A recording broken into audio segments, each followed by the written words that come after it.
फलटण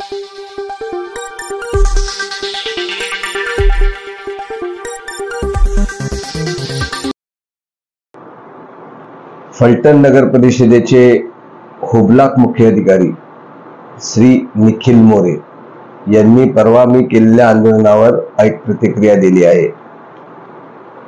या प्रतिक्रियेमध्ये त्यांनी म्हणतात की ते 23 मे पहिला पाऊस सुरू झाला त्यापूर्वीच रजेवर गेले होते, पण त्यांना हे माहित नाहीये का की सर्वसाधारणपणे पाऊस अतिवृष्टी होण्याच्या आधी प्रशासन यांना शासनाकडनं इशारा येत असतो, माहिती येत असती। सदरची माहिती आल्यानंतर पाऊस येण्यापूर्वी प्रशासनाने काय केलं हे विचारण्याचा मला अधिकार आहे का नाही? ठीक आहे, माझी भाषा असंवैधानिक त्यांचं म्हणणं आहे। कोणते शब्द असंवैधानिक होते हेही ते सांगत नाहीत आणि ते धांदरट खोटं बोलतायत की आया बहिणीवरनं शिव्या दिल्या। मी शिव्या दिल्या पण आया बहिणीवरनं दिलेल्या नाहीत। मुख्याधिकाऱ्याला व्यक्तिगतरित्या शिव्या दिल्यात का? दिल्याच। त्या ठिकाणच्या काही अधिकाऱ्यांना शिव्या दिल्या का? तर दिल्याच। तो माझा जो त्रागा होता, राग होता, तो का होता? माझ्या आया बहिणी संसाराची वजवाटूळ झालेलं बघून जीवन मरणाचा संघर्ष करत होत्या, त्यावेळेस हे सगळे गेंड्याचं कातडं पांघरलेले निर्लज्जपणे बसून होते। शहरातील गाळ काढायचं काम जर कोणी केलं असेल तर या शहरातल्या माझ्या सफाई कर्मचाऱ्यांनी केलं। जे या शहरात राहणार आहेत, विशेषतः जे केडरमध्ये बाहेर आलेले आहेत ना, तो निखिल मोरे, तो रोहित जमदाडे, आता तो अवघडे गेला, तुळशी गेला, पण ह्या लोकांना कुठेही संवेदना नावाचा प्रकार नव्हता। मोरे साहेब तुम्ही म्हणता मी इथं नव्हतो, मी नव्हतोच इथं। मी पूर्वनियोजित दौऱ्यानुसार माझ्या भागातील या फलटण मधील साधारणतः 100 लोकांना घेऊन मथुरेला भगवंताच्या दर्शनाला गेलो होतो। 9 दिवसाचा प्रवास करून आल्यानंतर अर्ध्या तासाच्या आत मी जनतेमध्ये होतो। त्यामुळे तुम्ही मला शिकवू नका आम्ही कुठं होतो। तुम्ही इथं राहून काय देवे लावले? माणसं माझी पाण्यात असताना खुशाल IPL ची मॅच बघायला जाता, घरी बसून मॅच बघता, मजा करता। इथं राहून तुम्ही कुठं होतात? माणसांनी झाडून घेऊन स्वतःचा निवारा, कुठलं मंदिर घे, काय घे, याचा आसरा घेतला। आपण काय व्यवस्था केली होती? आपत्ती व्यवस्थापन कक्ष स्थापन केला होता का? एकदा जनतेला सांगा। आपला मुद्दा होता की मी 25 तारखेपर्यंत रजा असताना सुद्धा 24 तारखेला मी कामावर आलो। अहो तुम्ही कामावर आला नाही, 24 तारखेला तुमचे पिताश्री, बाप म्हणणार नाही कारण परत संवैधानिक असंवैधानिक भाषेचा विषय येतो। आपले पिताश्री सन्माननीय जिल्हाधिकारी फलटणला येणार होते आणि उपमुख्यमंत्री साहेबांचा दौरा होता, म्हणून तुम्ही टिंबटिंबाला पाय लावून आला होता।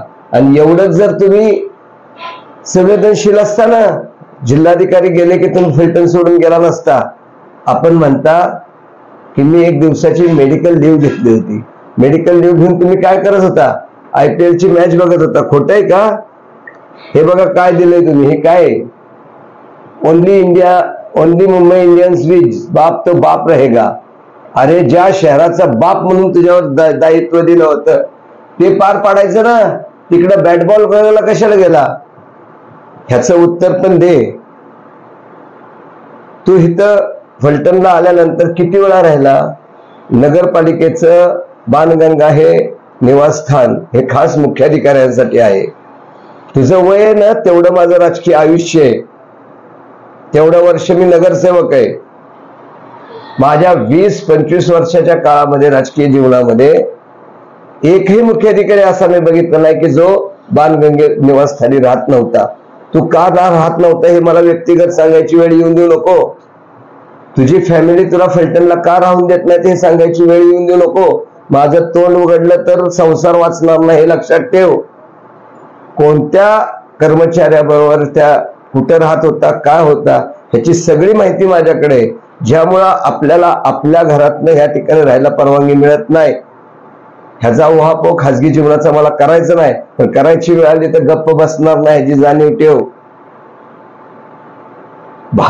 भागचार येतो की जाहीर निषेध माझा जिल्हाधिकाऱ्यांकडे करणार आहे.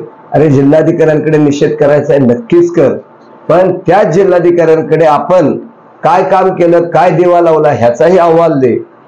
माझ्या वरिष्ठांकडे, माझ्या नेतृत्वाकडे मी तुझ्या बाबतीतली तक्रार दिलीच आहे.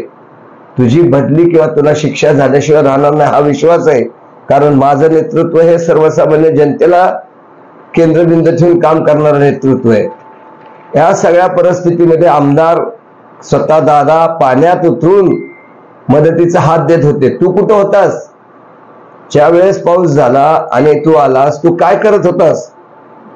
ह्याचंही उत्तर मिळलं पाहिजे. त्याच वेळी